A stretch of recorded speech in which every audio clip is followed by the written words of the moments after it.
As a college professor, you may be wondering what course design is right about now, or more importantly, why it's so important to you. Well, course design involves planning for your students' learning, and that's something that's always important, regardless of our instructional format. But when you teach online, the online learning environment you put together is the landscape that your students will leverage to develop the knowledge and skills you expect them to master. When an online class is effectively designed, the objectives, assessments, and activities are in alignment, creating a learner-centered environment. This empowers online learners to understand what you expect of them, rather than making learning a guessing game. In learner-centered environments, students also understand why they are completing activities, because the relationship between the activity and their learning objective is clear. So what are the steps involved with designing an online course? Well, they don't start where you might expect them to.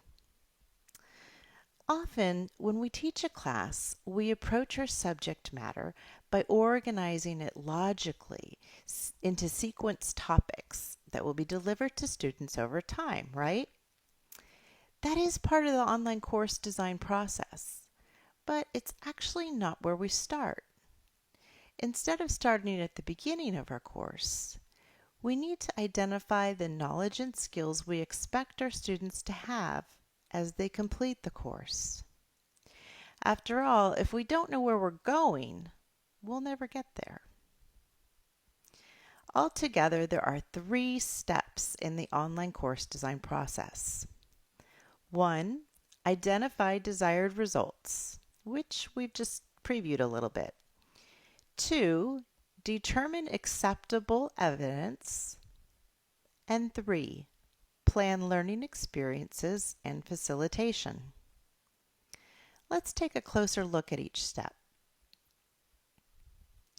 A moment ago, we examined step 1 and identified the importance of starting with a clear understanding of the skills and knowledge you expect your students to have at the completion of the course.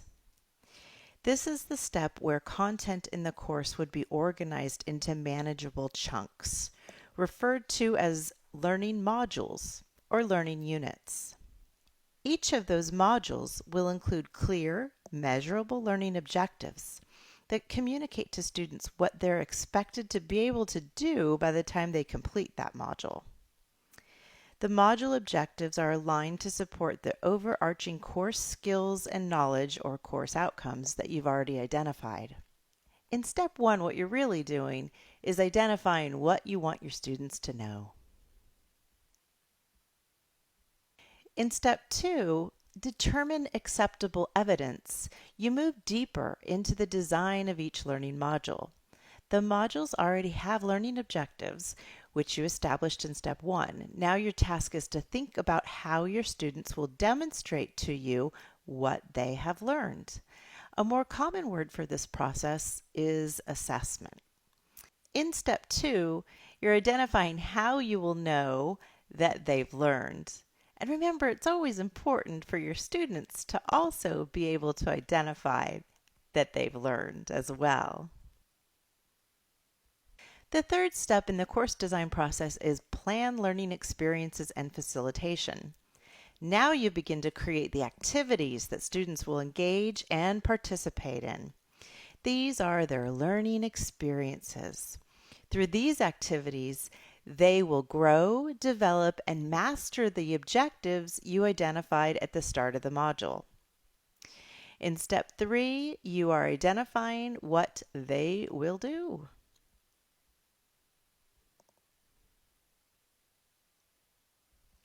And that is how you design a learner-centered online course. In summary, to design your online course, you will identify the skills and knowledge you expect your students to have at the completion of the course. These are the course outcomes to which all the module objectives, assessments, and activities will be aligned. Then organize your course into manageable learning modules. Identify the duration of each module. Module duration should strive to be consistent in duration, especially in accelerated online courses. Now apply the 3 steps of online course design to each of your learning modules. Step 1, identify desired results. Step 2, determine acceptable evidence. And step 3, plan learning experiences and facilitation.